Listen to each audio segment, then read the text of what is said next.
Hey there YouTubers, how you guys doing? Today I'm going to do my review on the Cobra clone. I did draw out the air hole a little bit, but as I was drawing it out, I did, scar up the outside, a little polishing. It will take care of that. It comes stock with a 2.2 ohm coil. Well, with a non-regulated device, 2.2 ohm is not enough.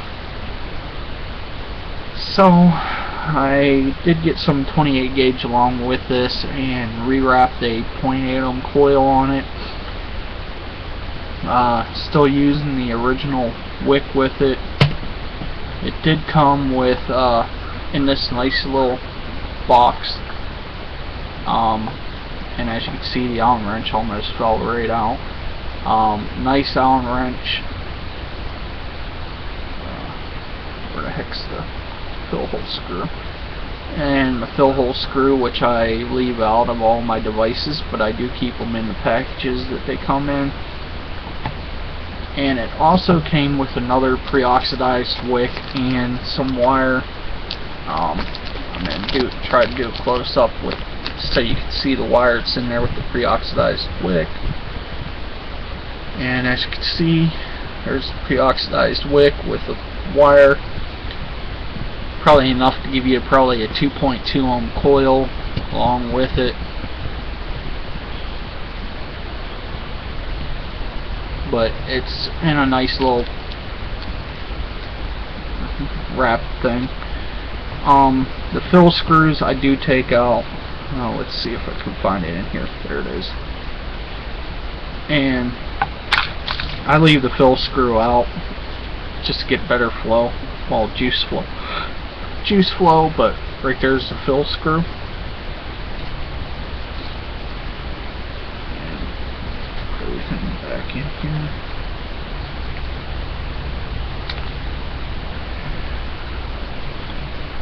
I try to keep everything in the box that it came with, that way I don't lose anything. And I put it down there. I did order some 28 gauge along with this, so there's the 28 gauge I ordered. Not really nice setup, but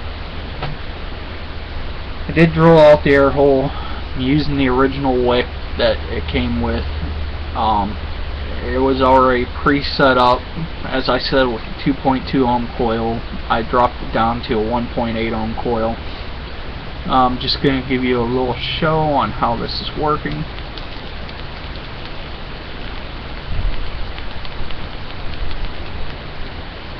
Works pretty good. Not too hard to set up.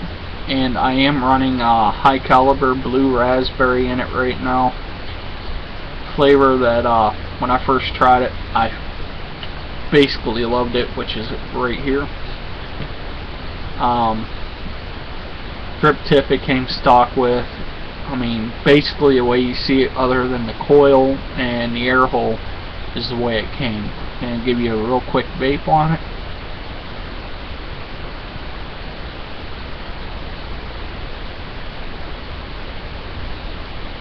Pretty good cloud of vapor out of it. I've noticed I do have a atomizer with this flavor in it right now. It's my Vision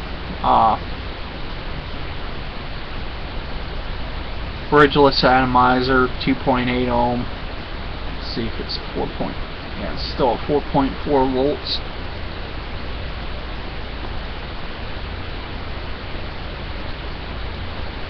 Flavor on the Genesis is definitely a lot better than this. And the vapor production, as you can see, is much better.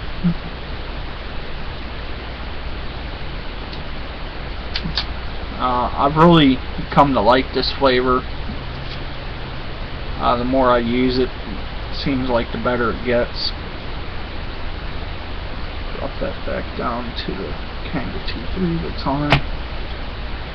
But it's one of them things that I do not recommend these for a beginner vapor.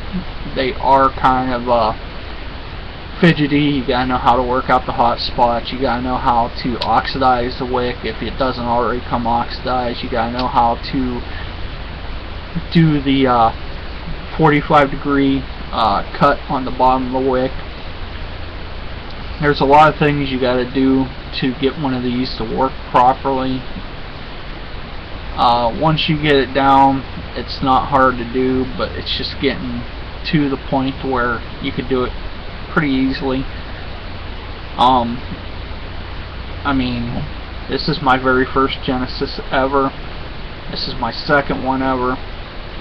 But before I start into the Genesis, I figured I'd learn how to rebuild stuff. I've rebuilt my Kanger T3s, I've rebuilt my VV Novas, I've rebuilt my Kanger T2s, I've rebuilt just about every tank I have rebuilt one way or another.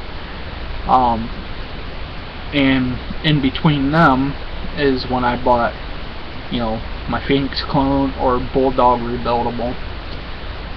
I do have to change coil and everything in this because right now I've got a mix of two different flavors, and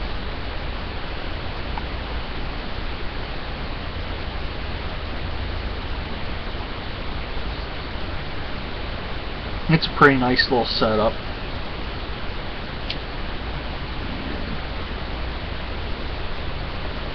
Now I put a condom back on top of everything when I'm not using it, and I put it over into its storage area. But with everything, I'm really liking the flavor that comes out of these. Much better flavor than anything that I have. As you can see with the Vision bridgeless Addy that I have with the same flavor on it.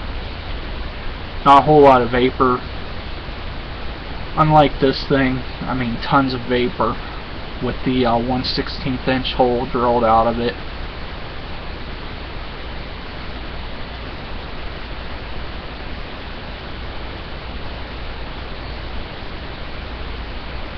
And it's a pretty good device.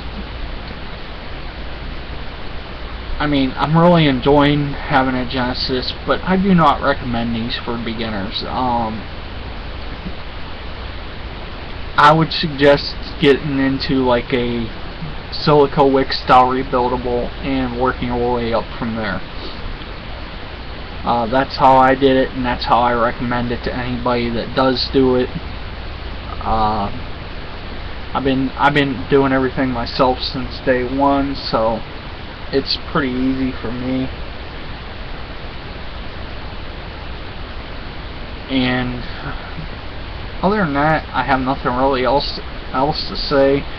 I just don't recommend these for beginners. If you're gonna get one, know what you're getting into before you buy it, because you could potentially cause a big problem.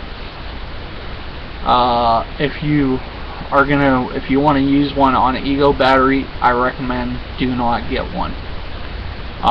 They're not suitable for an Ego battery. Matter of fact, they're not suitable for a lot of things. Like right now, I mean, I could run one on my VMAX. This would be a suitable device for it, but I rather run them on mechanical or semi-mechanical. My mechanicals do have wires in them, so it's not a full mechanical. It does have a mechanical switch, unregulated, but it's not a fully mechanical device. And you gotta understand your Ohm's law, you gotta understand your battery output. There's a lot of things you gotta know before you start getting into these. It's just a very, very, very knowledgeable thing that you gotta know.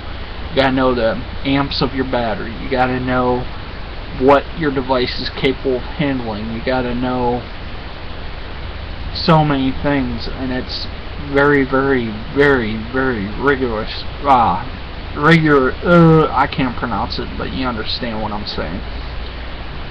And basic math knowledge. If you know your Ohm's law and everything like that, you should have no problem. There are Ohm's calculators out there that you could just punch in what ohm you're going to run, battery voltage, and it'll tell you the amps and everything else. Other than that, they are good devices. I just don't recommend them for beginners. Other than that, I have nothing else to say. Thank you, vape on, and catch you later.